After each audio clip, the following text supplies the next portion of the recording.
Welcome to Spectrum TV News at 12.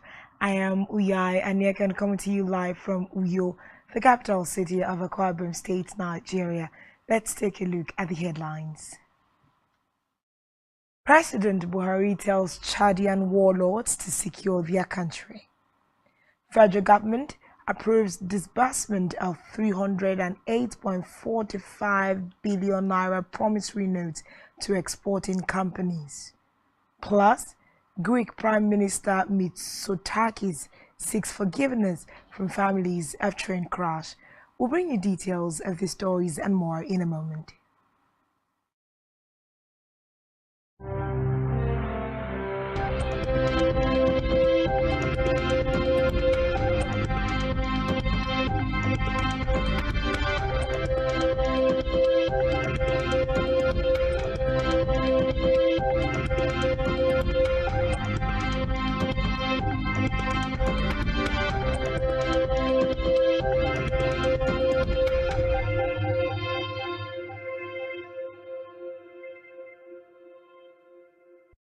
Thanks for joining us.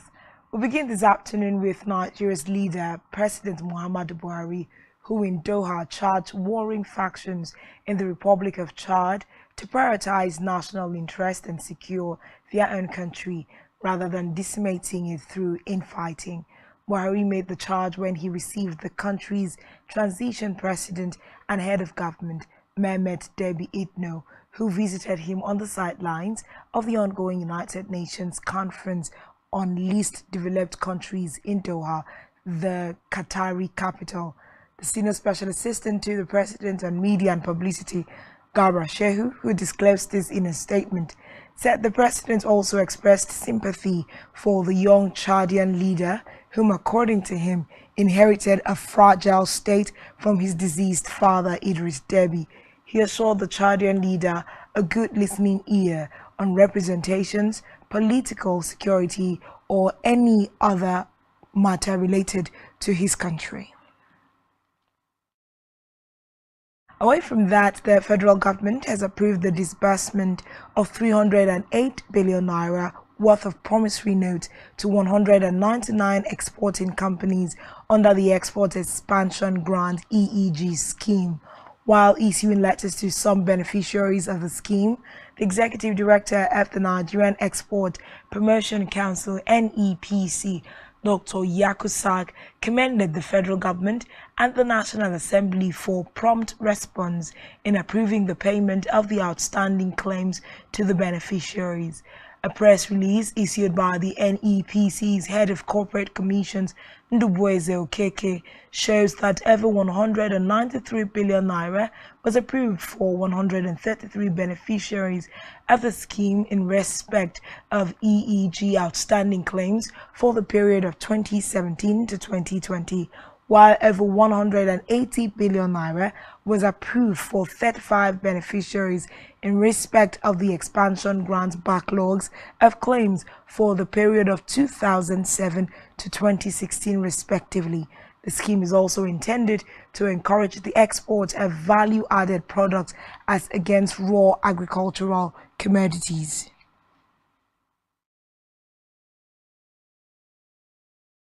In a separate development, the federal government and the government of India have signed a Memorandum of Understanding (MOU) for collaboration in the conduct of meteorological science, technical research and development. The MOU was signed on behalf of the Nigerian Meteorological Agency (NIMET) by its Director General Mansoor Matazu and the Director General, Indian Meteorological Department, Marjani Mortrafa, who signed on behalf of IMD during the Executive Council meeting of the World Meteorological Organization in Geneva, Switzerland. Explaining the essence of the memorandum, the DG NIMET said that the main objective of the proposed collaboration is to provide bilateral relationship between the agency and its Indian counterpart towards meteorological development in the two countries. On judicial matters, the Federal High Court (FHC) is set to commence its Easter vacation on March 31st. The Chief Judge, Justice Chorso, disclosed this in a statement signed by the FHC's Assistant Director of Information, Catherine Christopher, saying the vacation will last till April 17. According to the Chief Judge, during the vacation period, the Abuja, Lagos and Port Harcourt judicial divisions shall remain open to the public only for cases of extreme urgency. Chorso said the Abuja Judicial Division would cater for cases from the Federal Capital Territory, North Central, Northwestern and Northeastern parts of the country, with Justices Ahmed Mohammed and Donatus Okorowo presiding. Away from that, the Director General of the National Emergency Management Agency, Mustafa Ahmed, has issued a warning of upcoming severe flooding this year, as indicated by predictions from relevant agencies. A statement issued by the agency noted that Ahmed disclosed this at a two-day experts technical meeting on 2023 climate-related disaster preparedness and mitigation strategies in Abuja. He recalled that the flooding had earlier been revealed in the seasonal climate predictions and annual flood outlooks by the Nigerian Meteorological Agency and the Nigeria Hydrological Services Agency. He advised that those living around water channels and floodplains should take precautions. On electoral matters, the national chairman of the People's Democratic Party, PDP, Iyorchia Ayu, has led some governors elected on the platform of the party on a protest against the march to the Independent National Electoral Commission headquarters, Abuja, over the outcome of the February 25th presidential election. The PDP, in a memorandum signed by the Director of Administration on behalf of the Director General of the party, Presidential Campaign Council Tambuwal, invited Ayu, the PDP presidential running mate Okowa, and other governors to the protest march. Also invited were former Senate President David Mark and Bukola Saraki, Board of Trustees members, National Executive Committee members, National Working Committee members, directors, deputy and assistant directors of the National Election Management Committee, Presidential Campaign Council members, as well as persons living with disabilities, among others. Still on electoral matters, a pro-democracy organization, Center for Transparency and Advocacy, CTA, has demanded that resident electoral commissioners of the Independent National Electoral Commission in the last presidential election should be investigated for their alleged partisanship and connivance with politicians to sabotage and derail the exercise. The organization also called on INEC to investigate its officials, especially some regs, electoral officers at the local government areas, supervisory presiding officers, and ad hoc staff, while all those involved in electoral malpractices should be arrested, prosecuted, and punished adequately to serve as a deterrent to others. The executive director of CTA, Faith Nwadishi, stated this in Abuja while giving reports of the group's observations during the presidential and National Assembly elections. Meanwhile, the United States Ambassador to Nigeria, Mary Leonard, has noted that the February 25th presidential and National Assembly elections did not meet the expectations of Nigerians. Leonard, who stated this in an open letter titled "The Elections of February 25th," commended the presidential candidates of the Labour Party and the People's Democratic Party, Peter Obi and Atiku Abubakar, respectively, for choosing to challenge the election results in court rather than resorting to violence. The U.S. ambassador noted that February 25th poll resulted in mixed feeling and urged INEC to resolve the issues experienced ahead of the March 11 governorship and state houses of assembly elections. Moving now to Africa, where South African President Cyril Ramaphosa will be announcing changes to his cabinet today. The president's spokesperson, Vincent Magwenga, said the changes were widely expected after Ramaphosa was re-elected as leader of the ruling African National Congress ANC party in December. According to him, it paved the way for the president to seek a second presidential term in elections scheduled for next year. He said Ramaphosa is expected to name a new deputy president following the resignation of David Mabuza and to also fill the newly created position of electricity minister as the country battles a power crisis. Having exercised his constitutional prerogative, the President will announce the new National Executive at 7 p.m. tomorrow, Monday, the 6th of March, 2023. I will imagine that prior to that announcement, that resignation as a standard sort of operating measure and process, that resignation will be. Still in Africa, hundreds of Tunisians have rallied in Tunis in defiance of a protest ban. They demanded the release of more than 20 prominent figures opposed to the president who were arrested in recent weeks. Recall that the public figures were locked behind bars on the former ruler and ousted President Zine El Abidine for alleged terrorism and causing recurrent food shortages as well as plotting against the state. Meanwhile, in February, the United Nations High Commissioner for Human Rights expressed concern over the deepening crackdown against perceived political opponents and civil society in Tunisia, including through measures taken by the authorities that continue to undermine the independence of the judiciary.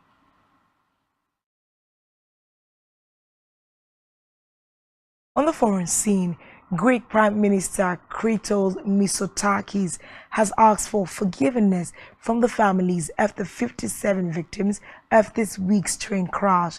In a Facebook message, Mitsotakis said that in the Greece of 2023, two trains heading in different directions cannot run on the same line and no one noticed. Recall that over 12,000 protesters, according to police estimates, had taken to the streets of Greece to protest the incident. Still on the foreign scene, a year after Russia invaded Ukraine, Xi Jinping's backing of Vladimir Putin has reportedly opened the door for the United States and partners in the Pacific to shore up frayed relationships to the detriment of Beijing. Recall that in the past few months, Japan had pledged to double defense spending and acquire long-range weapons from the US, and South Korea had acknowledged that stability in the Taiwan Strait is essential to its security, while the Philippines had announced new US-based access rights and is considering joint patrols of the South China Sea with Australia, Japan, and the United States. Analysts say all these projects would have likely happened without the war in Ukraine, but the war and China's backing of Russia has helped grease the skids to get the project done.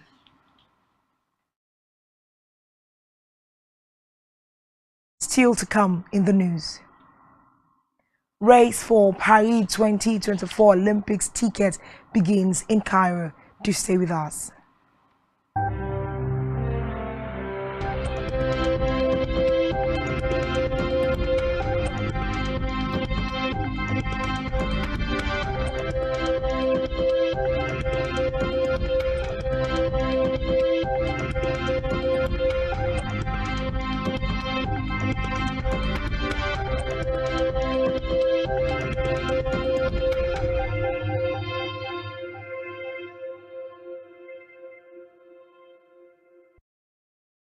Nigerian police, which is the only one allowed by grossly abused. Our governors have to share police powers with the president as stipulated by the constitution. We do not have a federal government police force. We have the Nigerian police force, which shall be administered, organized, and supervised by the Nigerian police force. No, my lord, I want to say something. I want to say something here.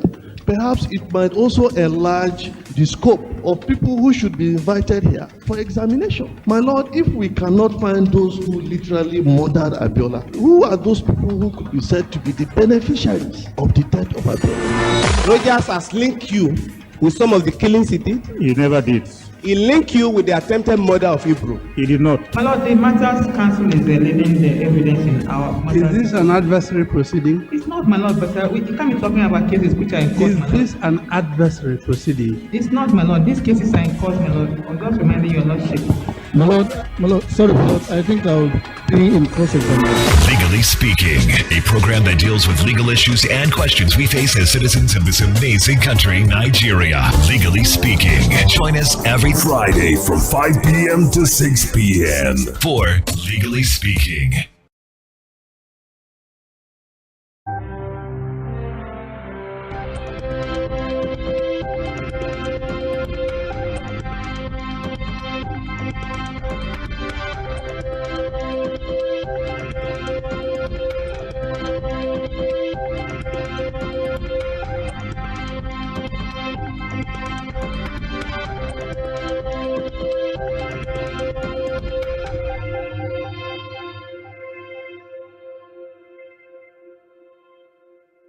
Thanks for staying tuned, and now to the rest of the news. In business, the Central Bank of Nigeria has disbursed 114.17 billion naira to beneficiaries under its 100 for 100 policy on production and productivity since the commencement of the intervention. This was disclosed in a communique issued by the CBN Governor Godwin Emefiele after the last Monetary Policy Committee meeting held in Abuja. Emefiele stated that the funds were expended on 71 projects across healthcare, manufacturing and agriculture sectors. Highlighting the objectives of the initiative, the CBN said it was designed to catalyze import substitution of targeted commodities, increase local production and productivity, increase non-oil exports, and improve the foreign exchange earning capacity of the economy. Still in business, digital banking has reportedly been very challenging for many Nigerians in the last few weeks since the introduction of the new cash policy. The events of the last 6 weeks, where access to cash has remained increasingly limited, compounded by inability of automated teller machines, ATMs, to dispense cash, and spiral failures of point-of-sales POS machines, as well as prolonged downtime in internet banking, have reiterated the need for aggressive investment in the e-payment space of the banking sector. Recall that the drive for digital banking was part of CBN's cashless policy introduced in 2011. According to statistics from CBN, at the onset of the cashless policy, total number of ATMs across Nigerian banks was 10,000, which grew to 17,000 in 2015 and 18,000 in 2017, before recording 22,500 as of December 2022.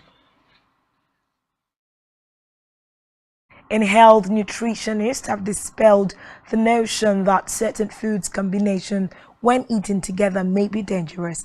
They noted that claims that the combination of some foods together in meals is unhealthy are often based on myths and not backed up by scientific evidence, stressing that all foods can be eaten together except in cases of allergies. The expert Mesoma Eze, nutritionist at Noah Educational Center, and Anidko Prosper, nutritionist and dietitian at the University of Nigeria Teaching Hospital, said every edible food can be eaten by people, noting that there are no restrictions to that. They urged Nigerians to rather look into the quantity and quality of the foods they consume, while also trying to ascertain the ones they may be allergic to, adding that some of the foods people may not be able to tolerate could be due to the mode of preparation, level of flavor, and the ingredients used in their preparations.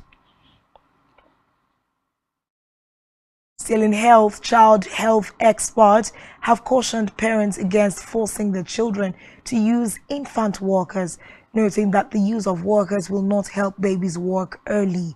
The pediatricians noted that they are discouraging the use of baby walkers by parents, not only because it has no added advantage to the child's ability to walk, but also due to the exposure of the baby to varied safety risks and hazards.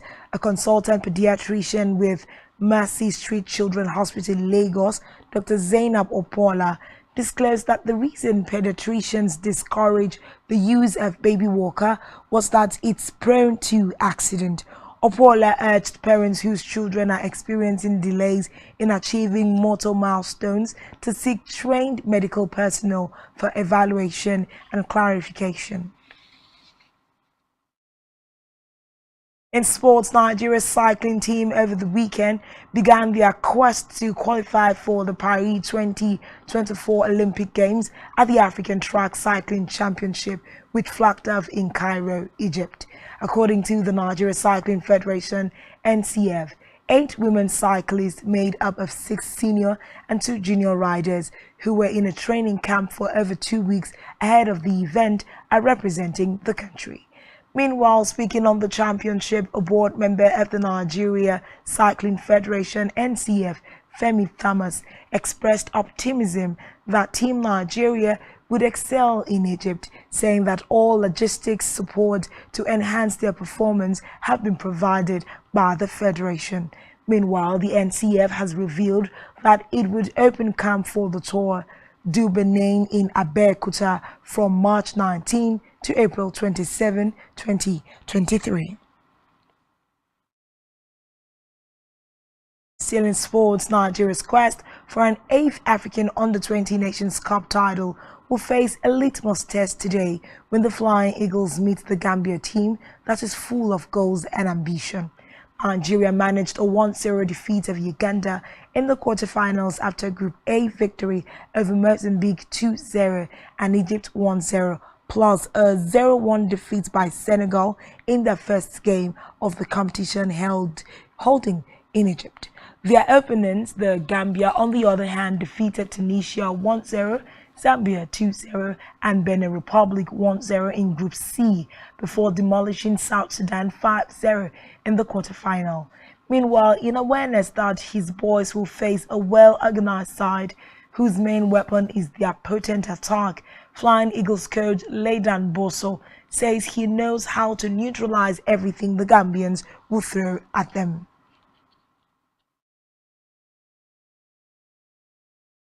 On our entertainment news, the West African folklore has continued to collect awards and positive reviews wherever it goes. Following a great run at Sundance this January, CJ Fiery Obasi's Miami Water headed to the Pan-African Film and TV Festival of Agado FEPASCO for its African premiere. Here, the black and white drama continued its award sweep by picking up 3 trophies at the festival themed African Cinema and Culture of Peace. Mami Water won the African Critics Award at the Special Awards Gala. Next, the drama received the Cinematography Award and finally the Set Design Award at the closing awards ceremony in Ouagadougou, Burkina Faso. Still on entertainment, the pair Juvia were evicted during the live Big Brother Titans show yesterday. They became the 5th pair to exit the game. Meanwhile, shortly after their exit, Yelisa, Yemi Craigs and Nelisa were also evicted from the ongoing show. Hello guys, I want to make a shout out to my fans. Love you guys so much. Thank you so much for your guys' support. And yeah, keep on supporting, man. Thank you so much.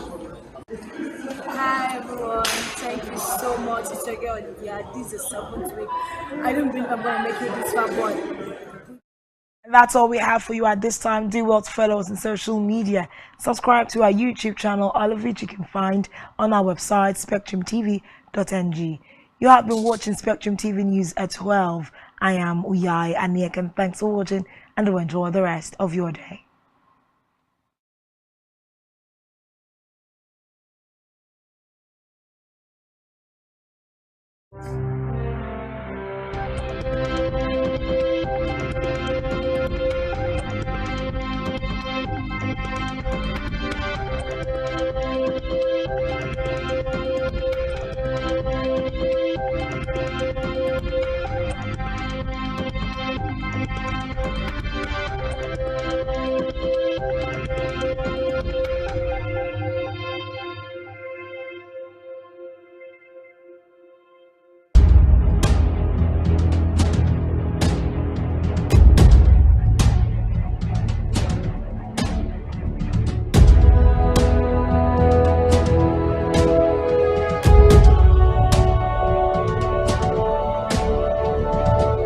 Spectrum TV, broadening your horizon.